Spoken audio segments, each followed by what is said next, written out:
and I've got a cam installed. Welcome to the Restore It Ralph channel. The time has finally come to put a camshaft in Dirty Harry, the turbo Dodge Diplomat.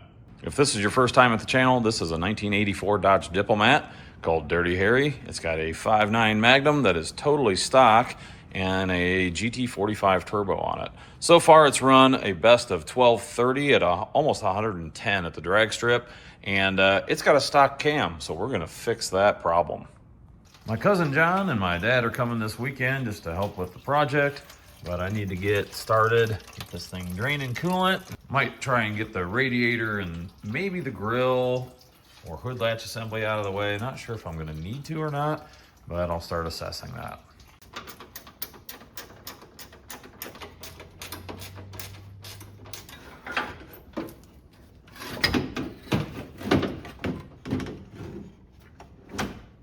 So with the radiator and wastegate out of the way, hopefully I can get this pulley off and out of the way so a harmonic balancer puller will pull the balancer without removing the crossover pipe. I'm hoping to be able to take the timing cover off without taking the whole turbo setup out of here, but we'll see if that's a pipe dream or a reality here in a second.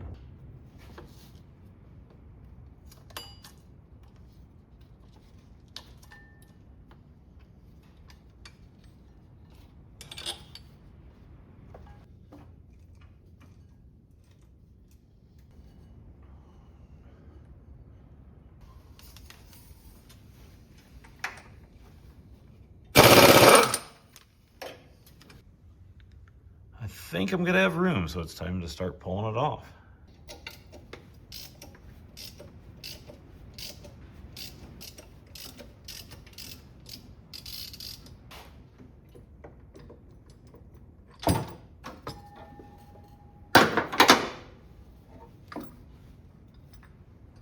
All right.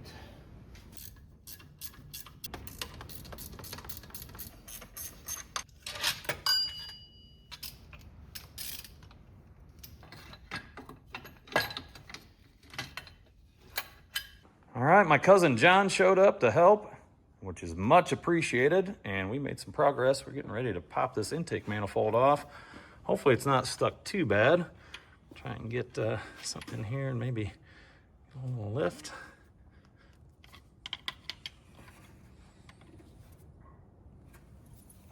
I got her good and glued. Intake's off. It was sealed very well, which is good. That's why I set the camera down. Everything looks good there, no signs of leaks. Time to pull the valve covers and the timing cover off. Engine is torn down, timing chain looks good. I have to come clean. This car does have 1.7 rockers on it, on a stock 5.9. So I went from having a 425 lift cam to a 430 lift cam. So I'm still calling that a stock 5.9, and you should too. So I've got a long bolt in the end of the camshaft. We've got all the lifters up in the valley. To pull the lifters all the way out, you actually have to pull the heads, which I don't want to do that. So got this long bolt, so that way I've got a handle. Hopefully I can pull this thing out of here without incident and not nick up all my cam bearings. Oh, too late.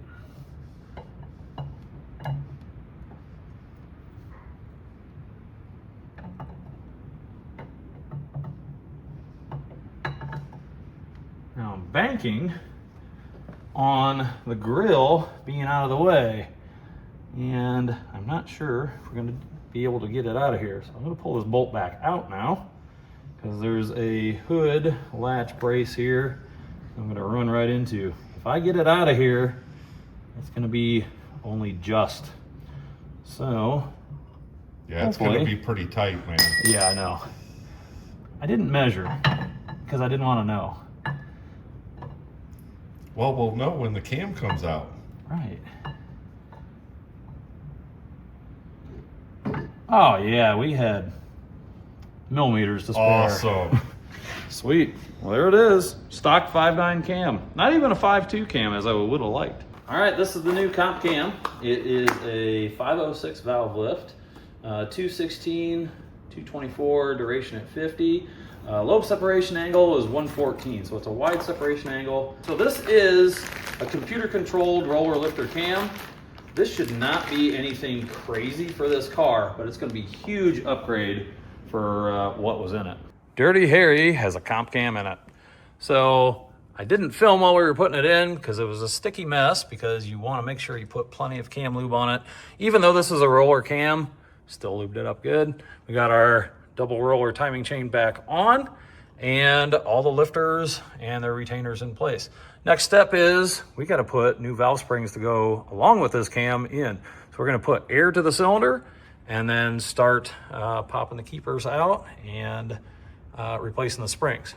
What we're going to do is we're going to assemble this number 1 cylinder with some checking springs and run the cam through its motion and make sure that I have clearance on the valve guide bosses to run my 1.7 rockers with this cam.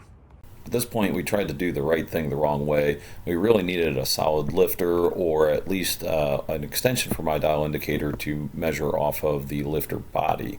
What we were doing is using the stock lifter. It's a hydraulic lifter, so valve spring pressure would collapse it without oil pressure, but the checking springs are weaker than the spring in the lifter cup.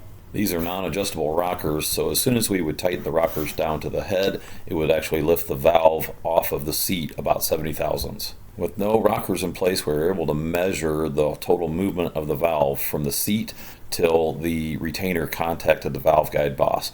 That was about 550 thousandths. With the 1.7 rockers installed, it calculates out to about 538 thousandths of total valve lift, which was just a little bit too close for my comfort level. All right, so we're at the base circle here. We're gonna see when we run it through max lift and check and see if we have any clearance between the retainer and the valve guide boss. This one doesn't have the valve seal on it, so after checking it last night, this is what we came up with.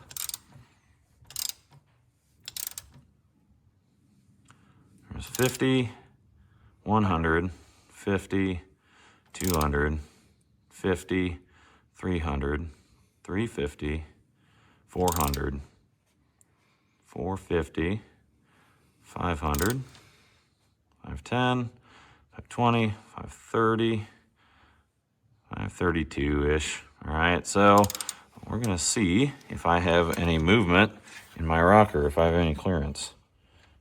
And yes, I've got quite a bit of movement. So that means my valve seal and my valve guide boss is too tall to run these 1.7 rockers.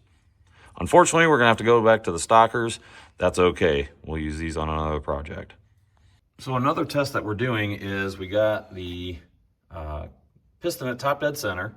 The exhaust valve is closing, and without taking apart the engine, pulling the heads off, and using clay to check for piston valve clearance, this should be pretty close to maximum closeness, I guess you would say. So we've got about 100 thousandths of piston to valve clearance at this point. So it's definitely hitting the piston and not the valve guide boss, because we're nowhere near max lift on this thing. So about 100 thousandths is acceptable piston to valve, so I'm confident with that. When we go with the 1.6 rockers, we're gonna have a little bit more clearance because it is not amplifying the camshaft a little bit. So I think we're good with that. I'm happy with that. It is a few days later in the shop, and I took a break yesterday because it was really cold in Ohio, and I didn't feel like spending my retirement savings on diesel fuel for the heater. But what we've got is all of our valve springs, keepers, retainers installed. Camshaft has been installed and timing gear is installed. This thing is ready to start reassembly. After a marathon day of measuring and checking and trying to get a setup that would work, I am confident that this camshaft is going to work just fine. No even close spots with interference or anything like that. We verified the camshaft is what it's supposed to be with the degree wheel and got all that situated. So it's time to stop goofing off and start reassembling this thing. Really can't thank my cousin John enough for coming down and helping.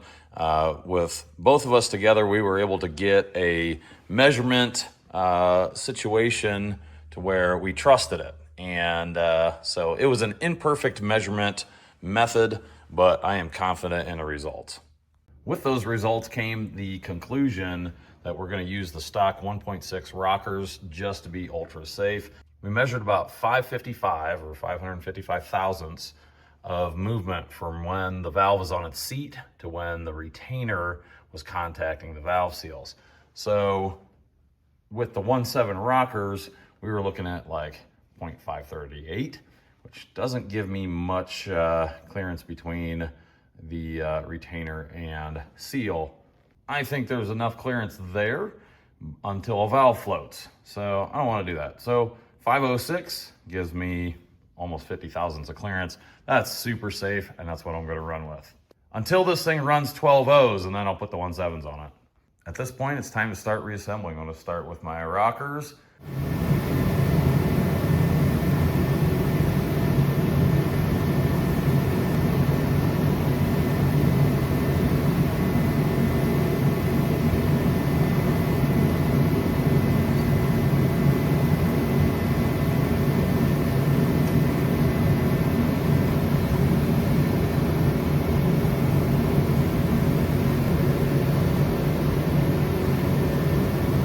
Torque the rocker arms to spec is 21 foot-pounds. I like to roll them over to where they are on the base circle so I get an accurate torque. I know that as I tighten it, it would collapse the lifter plunger and be just fine, but I'd really rather just do it this way. It doesn't take that much more time.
I just cleaned the spark plugs. For the moment, I'm going to put them back in. I do have a new set of NGKs, but I'm going to get this thing started, running, and maybe broken in. That way when I start tuning it, I can actually throw the new plugs in and actually read the plugs and have an accurate reading on them.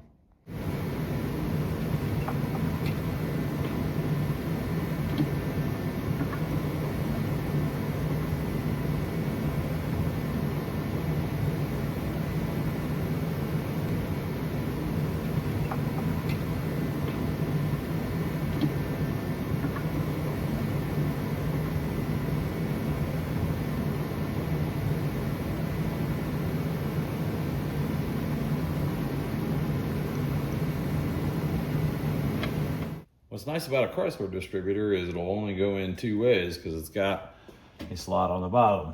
I've got a mark here that says dots together. That means the timing chain. When I pulled it apart, I had the dots facing each other. Right now I've got them apart. So that means if I do this right, the distributor will be pointing the opposite way that when I had the mark. So let's see what we got here.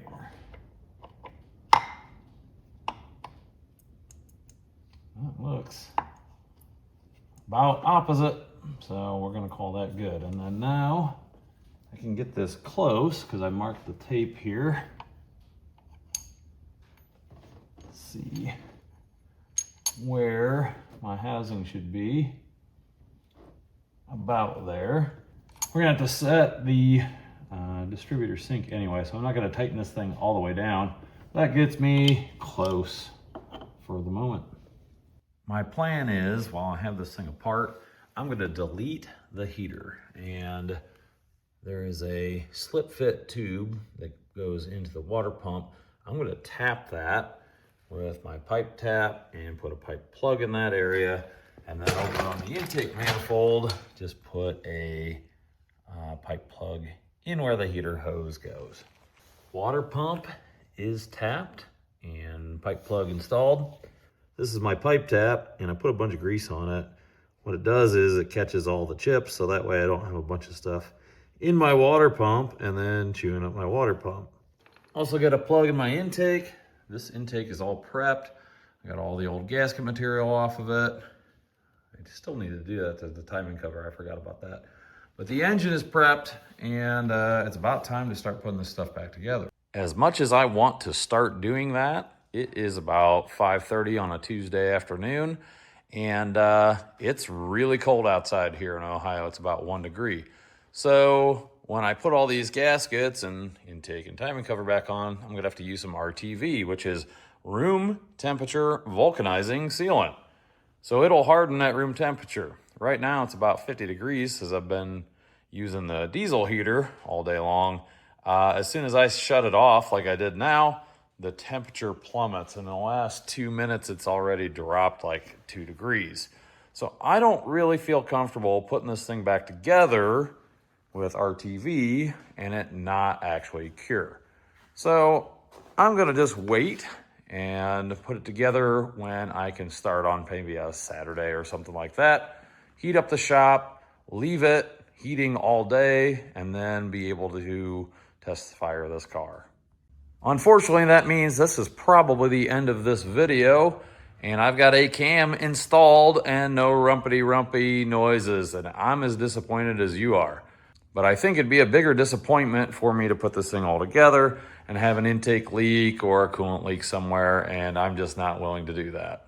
Lots of progress on Dirty Harry this weekend, and it'll only take a day or two to get this thing back together, but I don't want to rush it, and so that's where I'm going to end this video. Next video, expect this thing to be fired up. I'm going to go through and change some stuff in the Holly to match the new camshaft and adjust the tune, and hopefully we'll hear this thing rumble to life. As always, thanks for watching, and don't forget to like, comment, and subscribe to the Restore It Ralph channel.